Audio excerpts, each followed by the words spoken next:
Сенбі күні сабақ аз.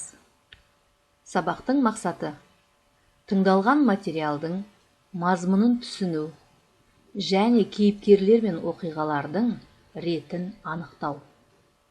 Таныс сөздерден құрастырылған қарапайым сөйлемдердің мағынасын түсіну. Бағалау критерийлері: тыңдалған материалды түсінеді және кейіпкерлер мен оқиғалардың ретін анықтайды. Таныс сөздерден құрастырылған қарапайым сөйлемдердің мағынасын түсінеді. Жаңа сөздермен таныс болайық. Дәптерлерімізді ашып, сөздік дәптеріне сөздерді жазамыз. Бірінші қайталаймыз. Хайуанаттар бағы.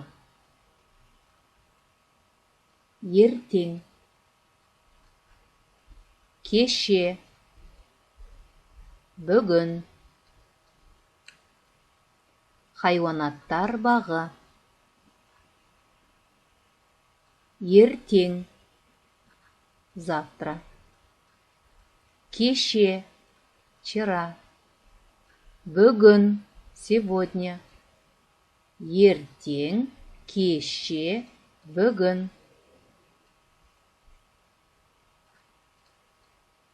Жақсы. Назарымызды алдарыңдағы тапсырмаға аударамыз.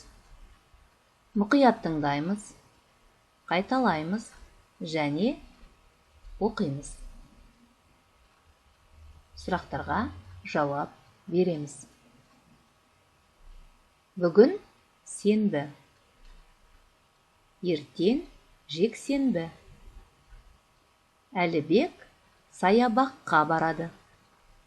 Анель ата-анасы мен хайуанаттар бағына барады. Анна тауға шығады. Саша досымен ойнайды. Ал енді балалар, өзіміз оқимыз.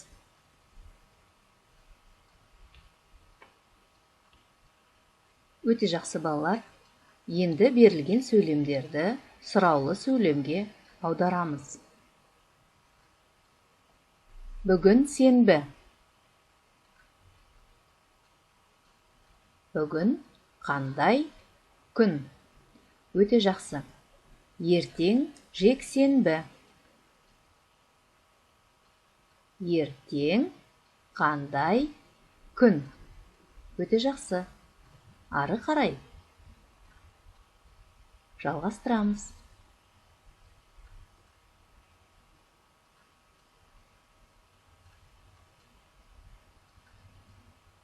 Әлібек қайда барады?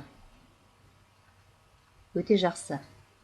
Анель қайда барады? Тағы қалай сұрақ қоюға болады? Анель хайуанаттар бағына кіммен барады? Жарайсыңдар балалар, өте дұрыс. Анна не істейді? Тауға шығады. Өте жақсы. Саша кіммен ойнайды? Жарайсыңдар балалар, өте жақсы. Келесі тапсырмаға назар аударайық. Кестені пайдаланып, кімнің не істейтінін айтамыз. Балалар, кестенің сол жағында балалардың аттары берілген, есімдері берілген. Кестенің жоғарғы жағында апта күндері берілген. Өте жақсы. Осы кестеге қарап, сөйлем құрастырайық.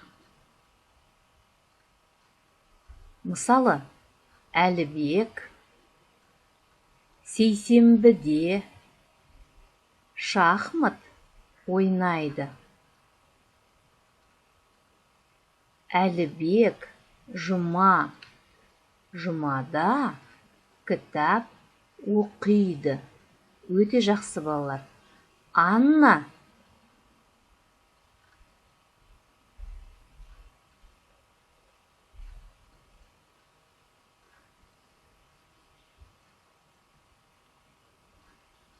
Жарайсыңдар балалар. Сөйлемдерді аяқтап айтамыз.